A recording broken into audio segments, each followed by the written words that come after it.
the master deed is such it is a legal document that must be first be registered with the Register of Deeds, and Okay. must be seen at the back of the title, or it must be annotated in the title. Annotated title. Yes, and Oh, to refer to, or it describes the specifications or the description of the condominium itself. all right. Of the whole condominium project. Correct. All right. Miss Stephanie is also saying the first document needed to start a condominium project, also correct. Sir Lou, with restrictions, yes, correct. That's also where the restrictions can be seen. Okay. So in combination of everything you said, so it's correct, it's true, it's the first document you need to start a condominium project. It's the description of the land, the buildings, the structures, the restrictions. Ito, Sir Gianpaolo, statement of nature and plans and restrictions, okay? All of that. In short, no, a comprehensive description of the condominium project. Ito, sabi ni Sir Peps, legal document na sumasaklaw sa condominium. Nung condominium project. Yes. Alright. So, ito lang yung, ano lang to, parang as defined, no, by law. Okay, so condominium and all the elements that comprise it, including common areas, units, owner's rights, and responsibilities. But kasi yung mga ganito sa board exam, hindi minsan hindi yan mismo yung wording. So it's more important na alam nyo yung inherent meaning nung master deed kesa yung word per word. Okay. So as we have discussed, the master deed must contain the following: description of the land, yung lupa mismo, description ng building or buildings, description ng common areas, and a statement of the exact nature of interest acquired or to be acquired. Alright. Naturo ko na to last week. Ano yung types of interests na pwedeng ma-acquire? 2 words. Yung isa? Fee simple. Fee simple interest. Ano meaning ng fee simple interest? Anyone?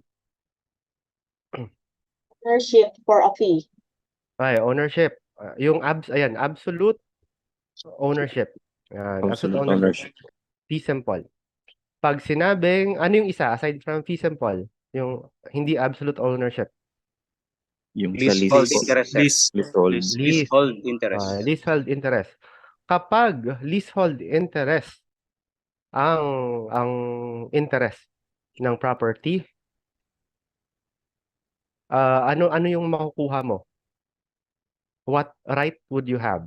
Right to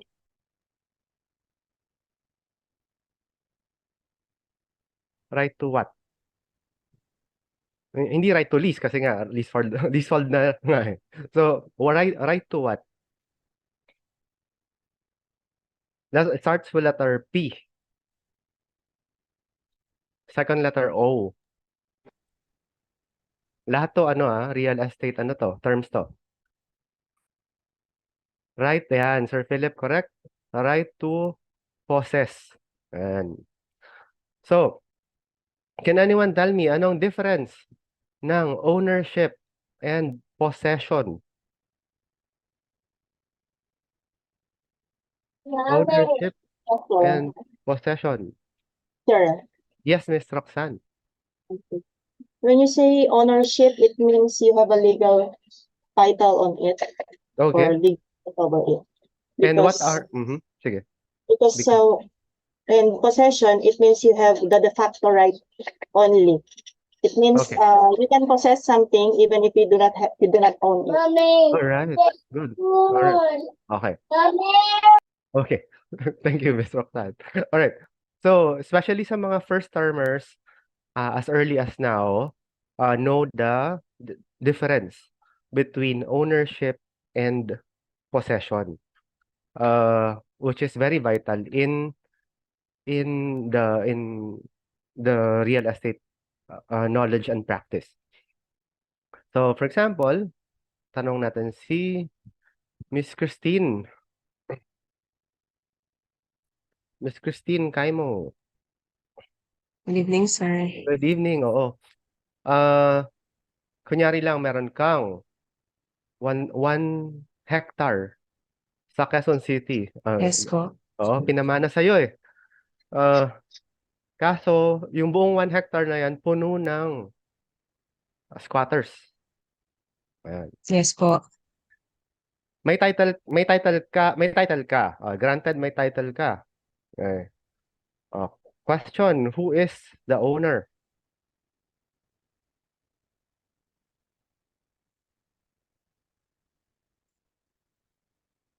Miss Christine. Owner Ah. po. Nung 1 hectare. Mana lang po. Minana mo, may title ka, nalipat sa'yo yung name, yun ng 1 hectare, pero may squatters. Sino owner? Ako po. Okay, tama naman, ikaw naman. May title ka eh, at nakapangalan sa'yo. Yes po. Sino ang possessor? Possessor po. Sino ang nagpo-possess ng property mo?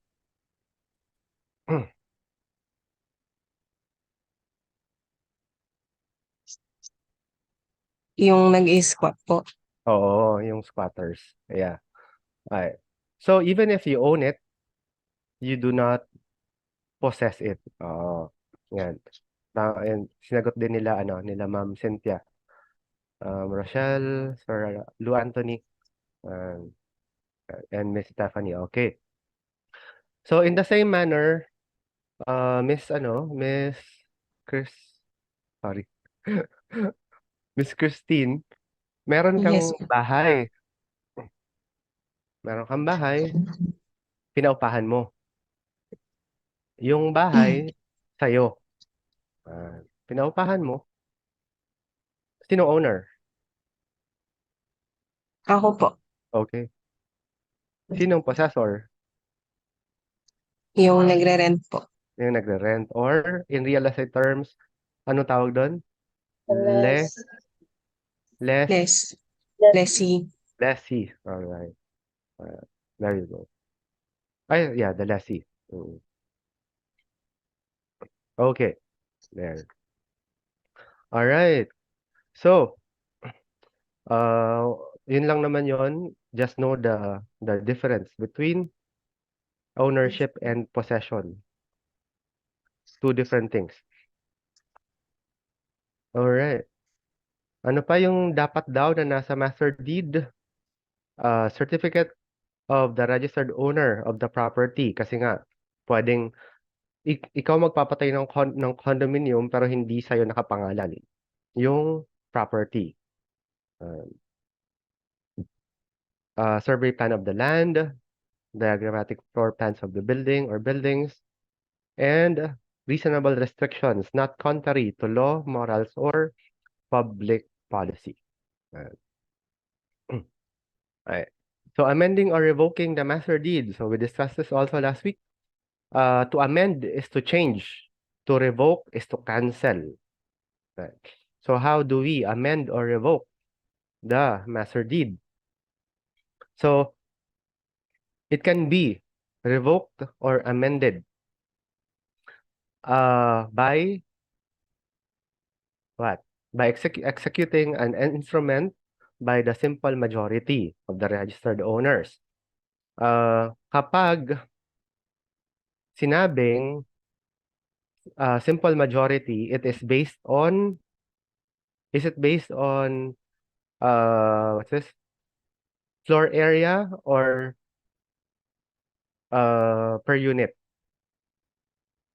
Per unit. Okay. Kapag ikaw na yung broker, someday, tinanong ka, lumapit sa'yo yung yung Condo Corp president, broker Jose, broker Jose Alferez.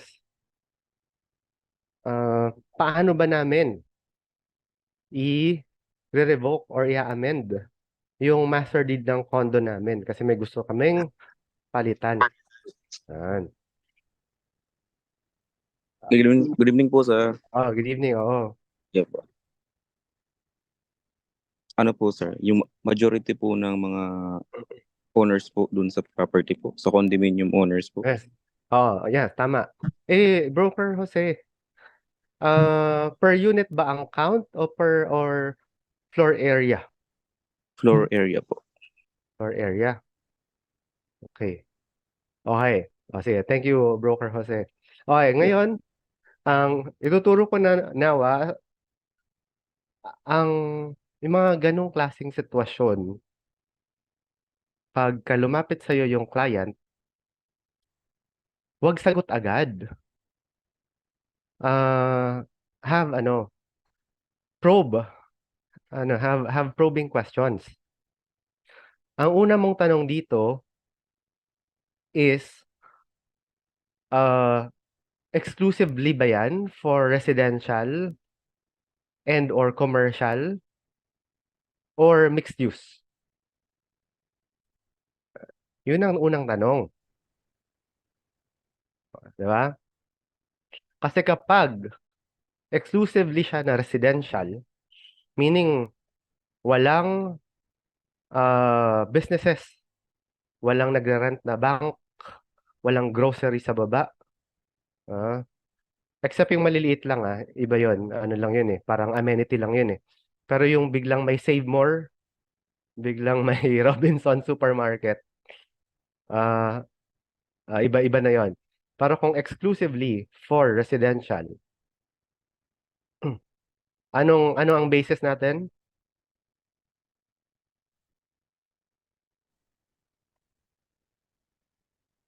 Per Unit. Per unit po. per unit. Yun. Kapag mixed use, Floor ano area. na?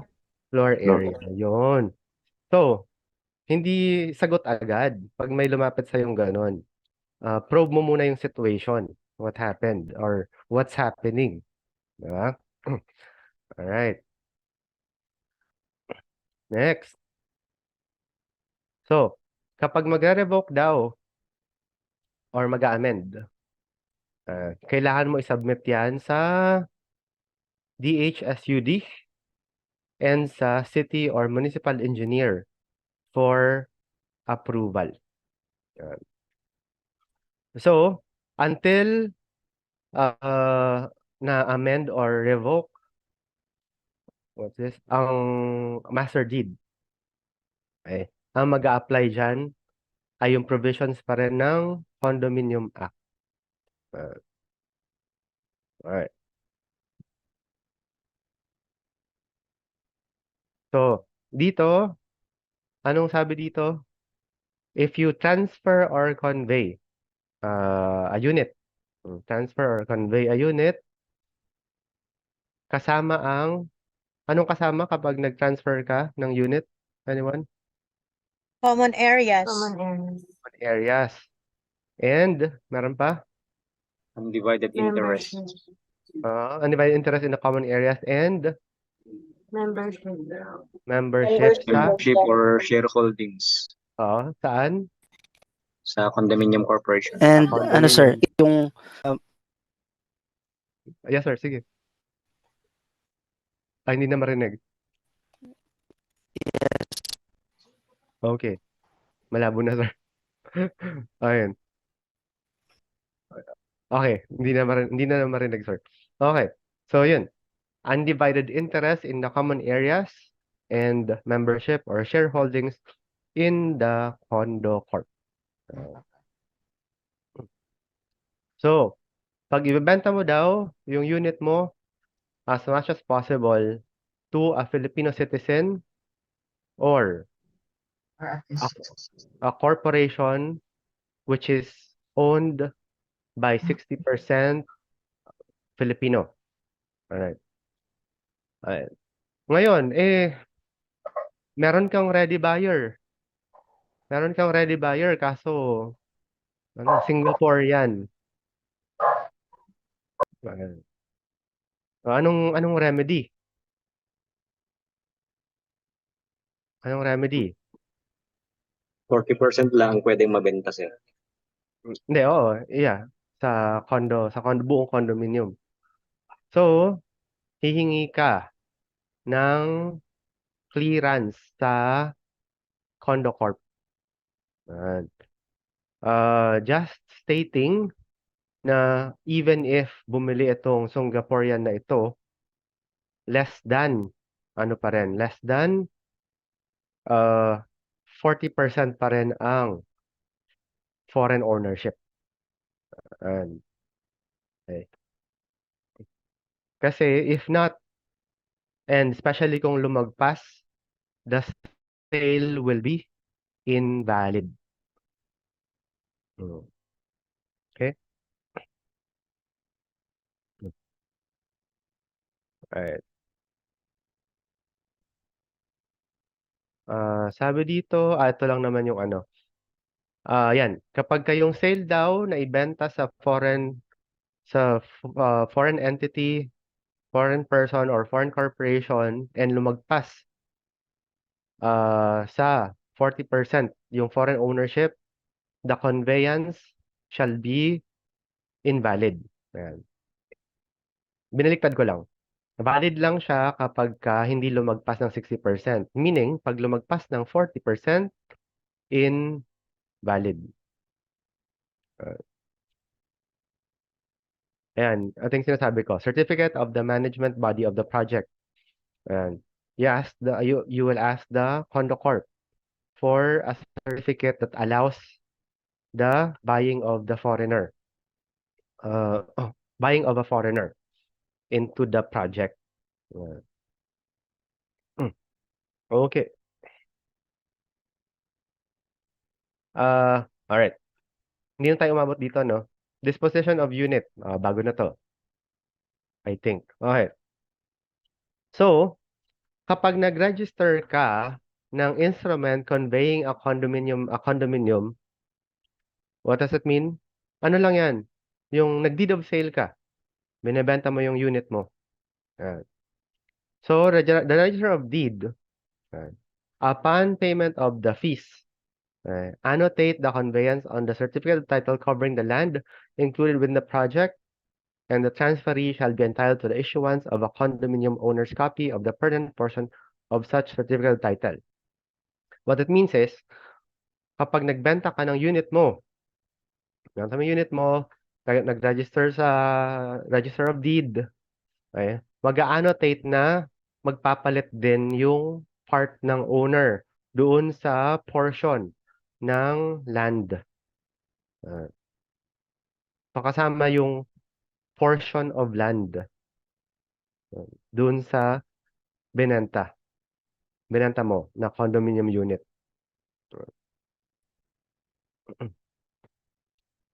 Right.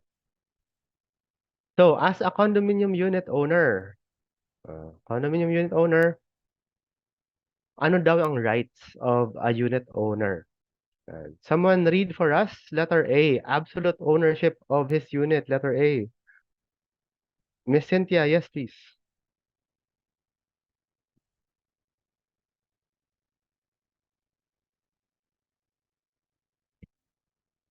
Miss Cynthia? Naka-mute ka po. Ay, sorry. Okay. Sorry, sir.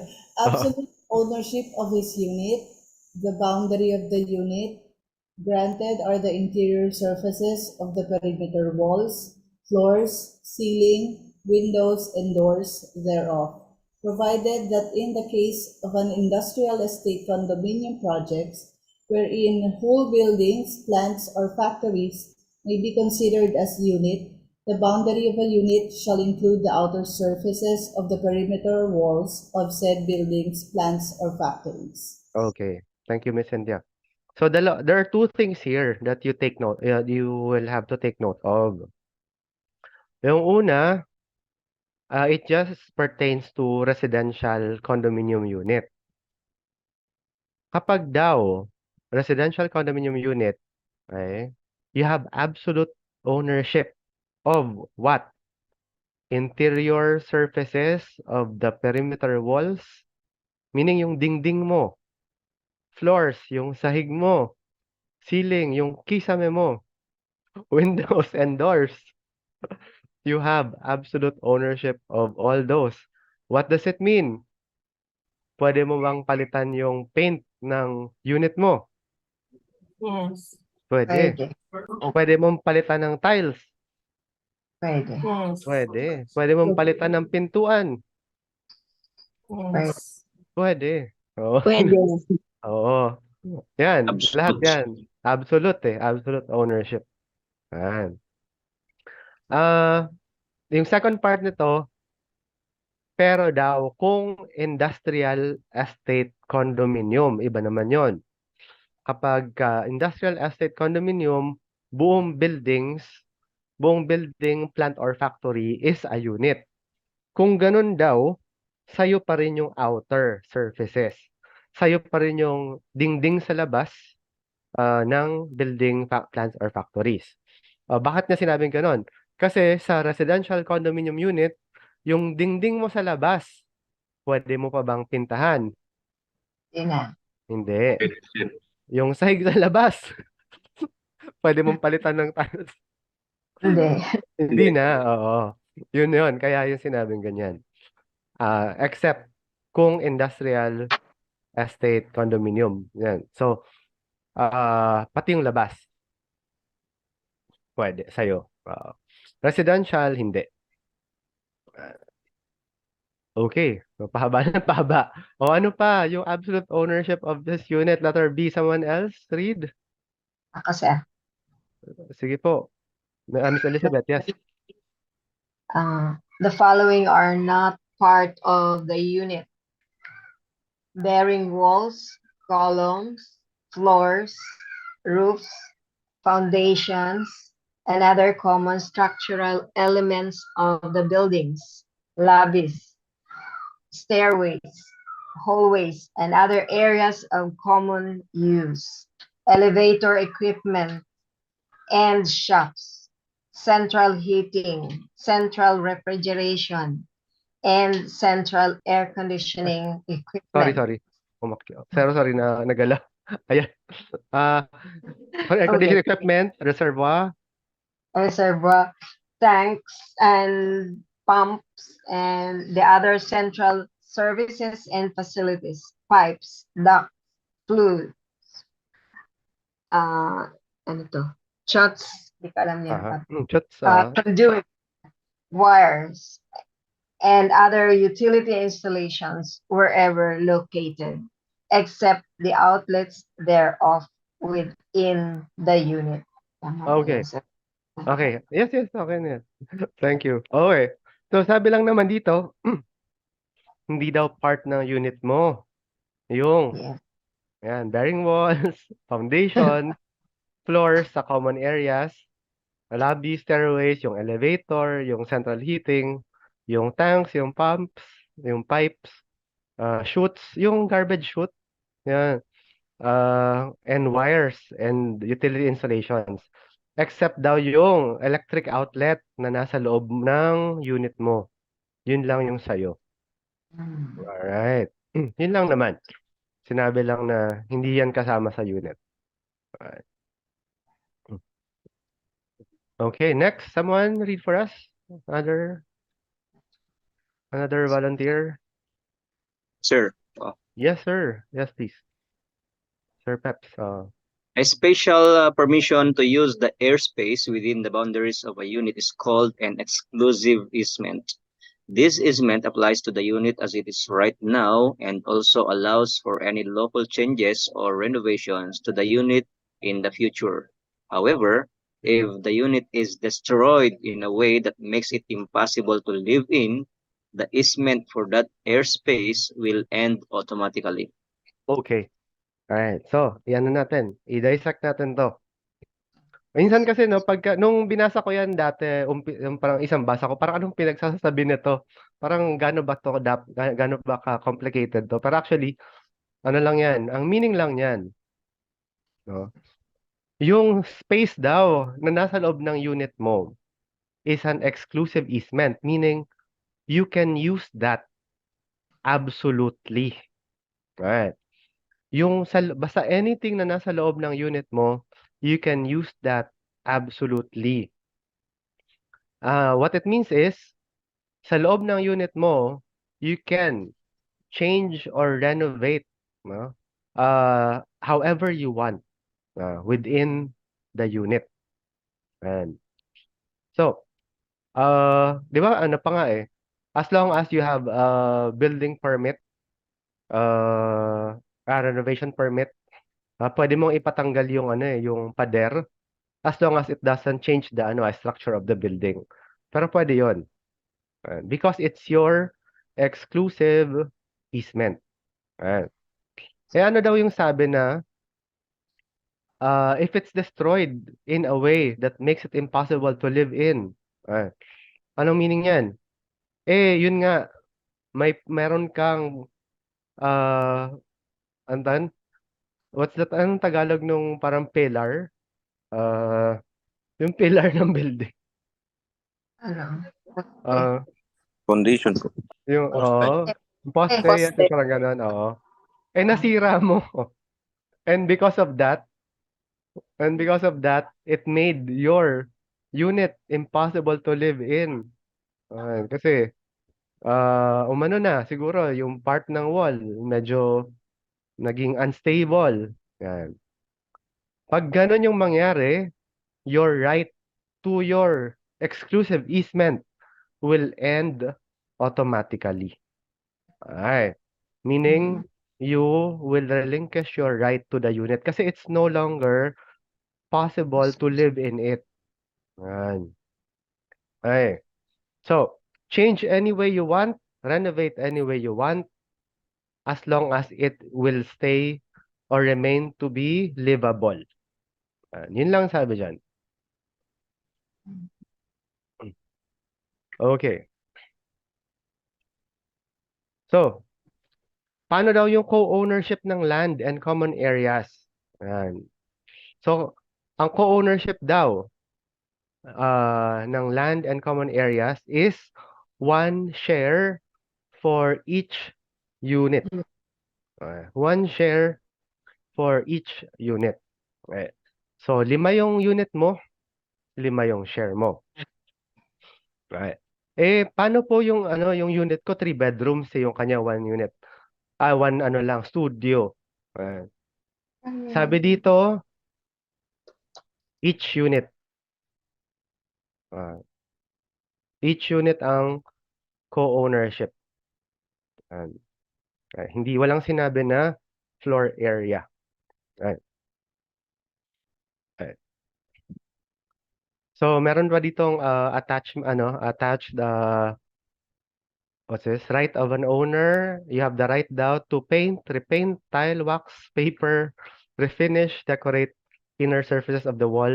Basically, nasabi natin yan kanina. Ayan. So, kapag ka industrial estate condominium daw, pwedeng yung external surfaces of the unit. You can paint, repaint, tile, wax, paper, finish, refinish. Ano pa? Yung rights of an owner. Someone read letter B.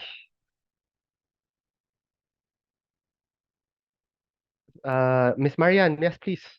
Good Assessor. evening po. Good evening. Exclusive right to mortgage, pledge, or encumber his condominium and to have the same appraised independently of the other condominium owner. All right. Thank you. So, if you are a condominium unit owner, you have the right to mortgage, pledge, or encumber. Pwede mong what? Pwede mong isanla. Pwede mong ipamigay. Pwede mong gawing collateral. Yan. Yung unit mo. Right. Tapos pwede mo rin daw ipa-appraise independently. What it simply saying is, yung katabi ko binenta 3 million. Dapat ba 3 million din ako? Hindi. Yan. So you can have your unit appraised independently. Yun lang naman.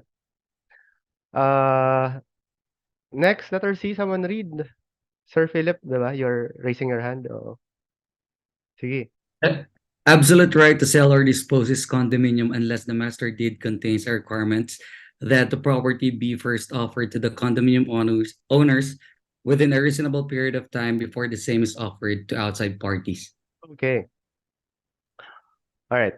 Ito, usually, hindi lang natin to binabasa sa what's this? Hindi lang masyadong binabasa sa restrictions, no? Pero merong clause usually sa master deed na right of first refusal. O take note, right of first refusal. What does it mean? Kapag magbebenta ka ng condominium, right?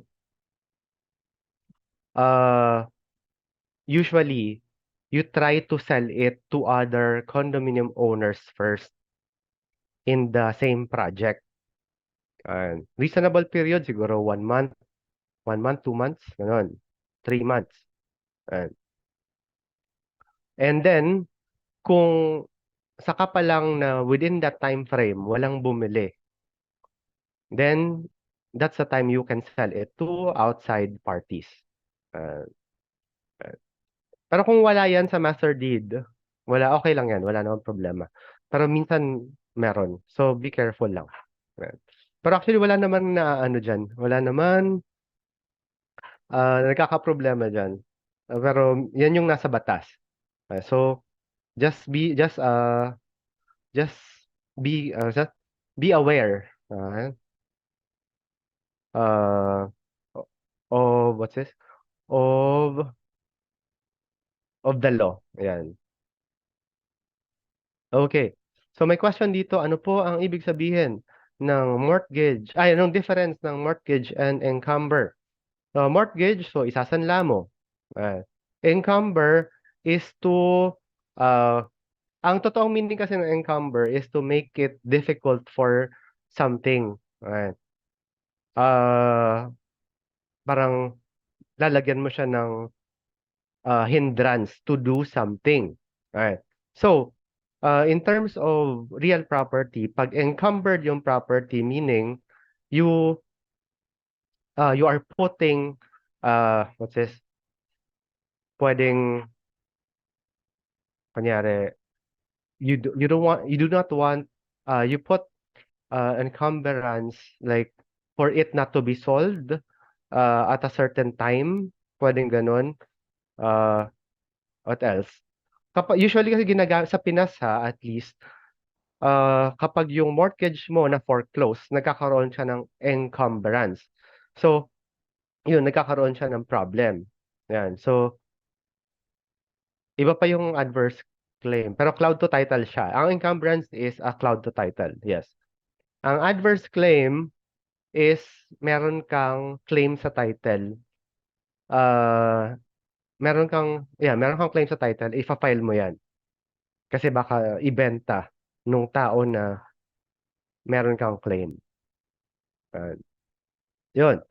So, to simplify it, to encumber is to make the property difficult to sell or convey. So you have also the right to do that. Okay. Letter D. Konti lang naman to. Right to participate and vote in condominium corporation or association meetings. Ayan. So, participate and vote. Yun lang naman yan. Okay. Right.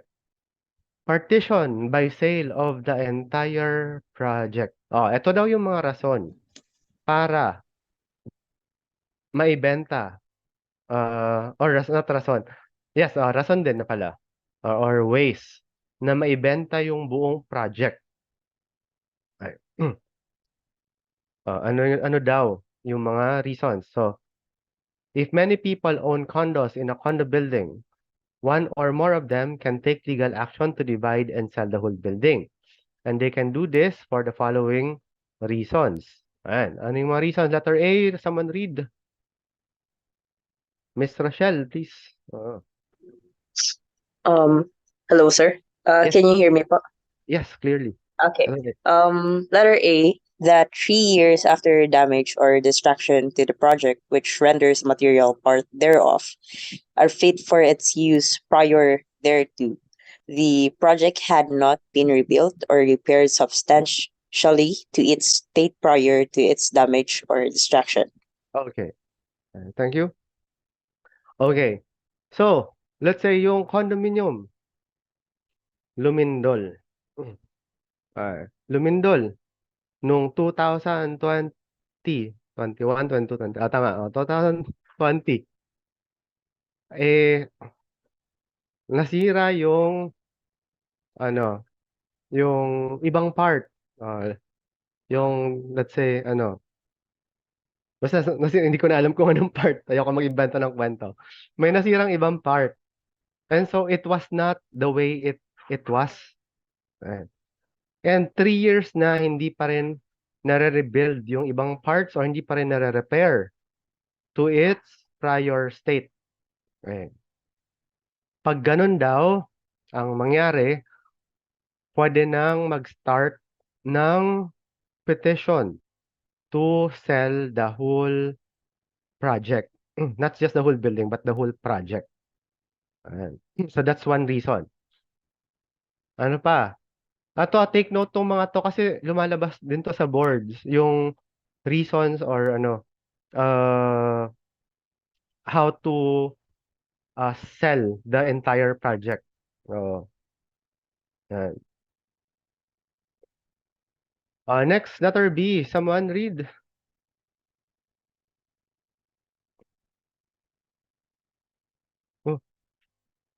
Wala nang Sir, volunteer. may I? Yes, please. Sir, Sir James muna. Thank you. Letter B. If more than half of the units in the project are no longer suitable to live in because of damage or destruction, and if condo owners who own more than 30% of the shared areas don't want the project to be repaired or restored. Okay. So, dito naman, sabi, more than half ng units hindi na matirahan. For one reason or another, hindi na matirahan yung more than half ng units sa project. Okay. Tapos, doon sa mga nakatira, doon sa mga owner, doesn't matter kung doon sila nakatira o hindi, owner. Basta owner, okay, more than 30% sa kanila, sabi, wag na yan ipaayos, wag nang ibalik sa dati. So 31% nagsabing ganon. Pwede na ring ibenta yung buong project. Get it? Alright. Anong mga difference? Una, after 3 years ng destruction, tandaan nyo lang after 3 years ng destruction, hindi pa rin naayos, pwede nang ibenta yung buong project. Kapag more than half, hindi na matirahan and 31%, 31 and more, ayaw nang ipaayos, pwede na rin ibenta yung buong project. Napakababa nun 30% lang. 31% lang. Ang may gusto, may ayaw ipaayos, pwede na rin ibenta. Hey. Next, someone read letter C.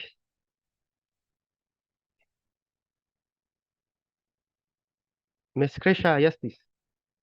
Yung Macarana subdivision. Letter C. The project has been around for more than 50 years, but it is obsolete and not cost effective. The owners of the condos who together own more than 50% of the shared spaces are against fixing, restoring, renovating, or making the project more modern. Okay. So, ito yung naririnig nyo dati na baka 50 years lang yung condo. Hindi naman. Hindi naman 50 years lang yung condo.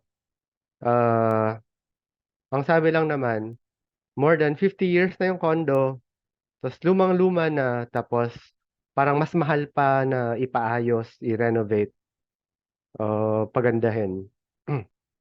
Tapos, 51% ng owners sabi, wag nang ayusin, wag nang i-renovate. Ayan. So, pwede na rin ibenta the entire project. Ayan.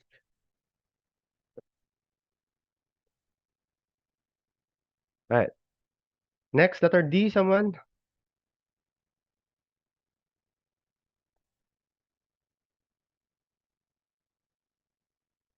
Sir Sir Carl, sige po. Carl. Yes, Letter sir. D. D.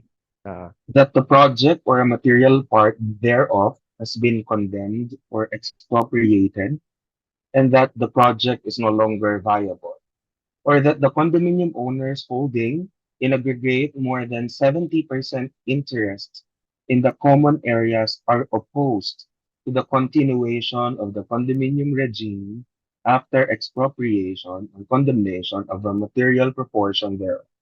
okay. Alright. So, anong meaning?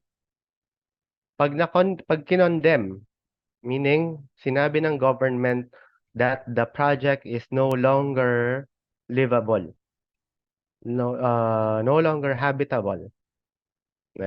Sa condemn muna tayo. Uh, and because of that, the project is no longer viable. Tapos, 70% of interest in the common areas are opposed to the continuation of the condominium regime. Then, pwede na rin siyang ibenta. What it means is, dito, hindi yung unit ang tinitingnan. Yung own interest sa common areas. So, merong way to calculate that. 70% ng owners are na may interest sa common areas, sabi, wag na rin ituloy tong condominium. Ayan. Then, pwede na rin ibenta yung buong project. Okay. So, in terms of na-expropriate, so the government has the need for that property. So, basically, ganun din, i-expropriate daw yung property, tapos sabi nung 71%, expropriate naman meron namang compensation yan. 71% sabi, sige, ibenta na rin. Ayun. So, pwede na rin ibenta yung buong project. Next. Oh, letter D na naman. Letter E. Someone read.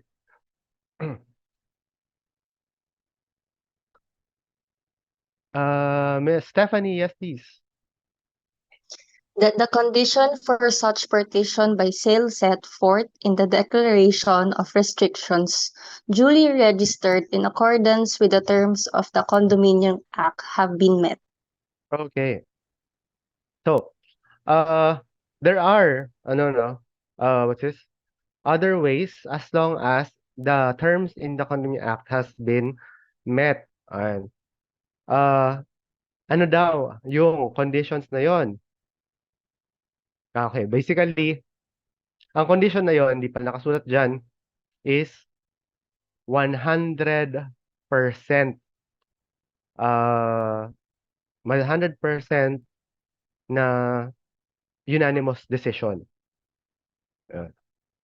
Pag 100% sabing ibenta na natin tong buong project, then you can also sell the entire project. So paano kung isa lang yung may ayaw? Pwede bang ibenta yung entire project? Lahat kayo, ano kayo? 400 yung units, 399 sabi, benta na natin tong project. Yung isa ayaw. So, hindi pa rin. No. Anong gagawin nyo? Anong gagawin nyo kung ganun? Isipin mo, 399 kayo, gusto nyong ibenta, yung isa ayaw.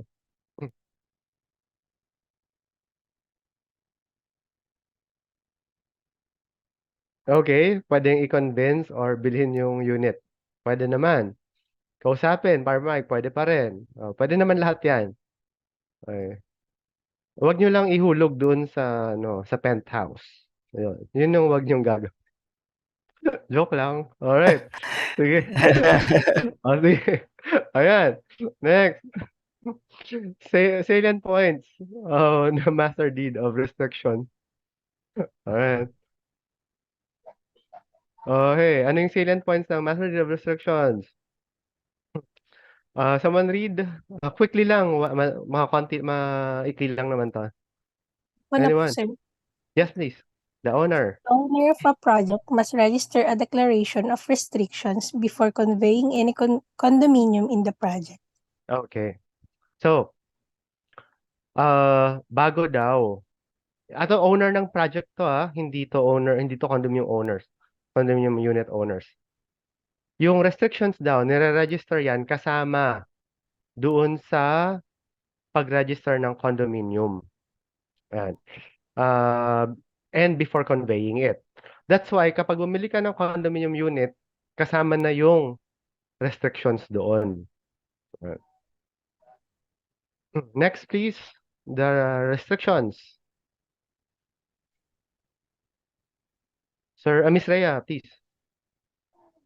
The owner of the project must wait lang. The restriction bind all condominium owners to the project and can be enforced by any condominium owner or the management body. Okay. Ako, sir, na rin. Yes. That's it. Okay, thank you. So, nasa ano yata, bumabiyahe yata si Miss Rhea. But thank you for thank you for reading. All right. So, ang sabi lang naman dito, it binds all owners. Yung restrictions, it binds all owners and can be enforced by the management body or even another condominium owner. Okay. Yung pag nagreklamo, yung kabilang unit. Kasi sabi sa restrictions, no pets allowed. May may manok ka. Ayan, sa unit mo. Ayun, no? So pwede rin 'yan. Pwede ka rin niya ireklamo or i-bind doon sa restriction. Okay, ako na to. The declaration of restrictions is annotated on the certificate of title. So yun na. Kasi nga, pag-register mo ng master deed, andun na yung restriction. Yung master deed, i-annotate sa register of deed sa title. Kaya yung declaration of restrictions, nasa certificate of title. So yun na ba? Hindi pa. Okay. Oras na. Nako, 7:52. Bilisan ko na to The master of restriction may include provisions related to the management body such as their powers and authority to enforce restrictions. Sabi lang dito, yung master deed, din-describe din doon yung power ng management body or the condo corp. So it may also include provisions for insurance coverage, maintenance services, purchase of supplies, payment of taxes, and special assessments. Special assessments, like for example, nasirang elevator. Sino magbabayad? So kayo rin yun. Kayo rin magbabayad nun. I-describe lang dito kung paano babayaran at sinong magbabayad. Okay, management body have the power to delegate its responsibilities, meaning pwedeng mag-hire ng PMO or Property Management Office ang Condo Corp. Yan. So yung Condo Corp, not necessarily sila rin mismo yung management body. Pwedeng mag-hire ng iba. Okay, master deed restrictions may allow the management body to enter units for maintenance or construction purposes, of course. Management body also have the power of attorney to sell the entire project for the benefit of all owners in case of authorized partition. So pwede rin i-authorize ng owners si management body to sell the entire project. Ayan. Okay, restrictions can be amended by the vote of a majority. Majority pag amendment lang. Hindi yan yung bebenta yung buong project. Amendment lang to. Alright. The accounts of the management body may be subject to independent audits. Ipapa-audit mo si management body, pwede naman. Kasi baka nagnanakaw na pala, di ba? Reasonable assessments may be imposed on each condominium unit to cover expenditures based on the owner's fractional interest in the common areas. So, meaning mas malaki yung mo. Kaya nga yung usually yung association condo dues is based on floor area. So, mas malaking unit mo, mas malaki rin yung dues mo, di ba? Master deed may include conditions for the partition or dissolution of the condominium corporation, such as failure to rebuild, or there's a specified percentage of damage or through arbitration. So, yung kanina by law yon, yung mga binasa natin kanina na 30%, 50%, 70%. Pero pwedeng nasa master deed of restriction may ibang way. Pero hindi pwede na less than what the law requires. So sa law, kunyari 30%, dun sa master deed, 20 lang, hindi pwede yun.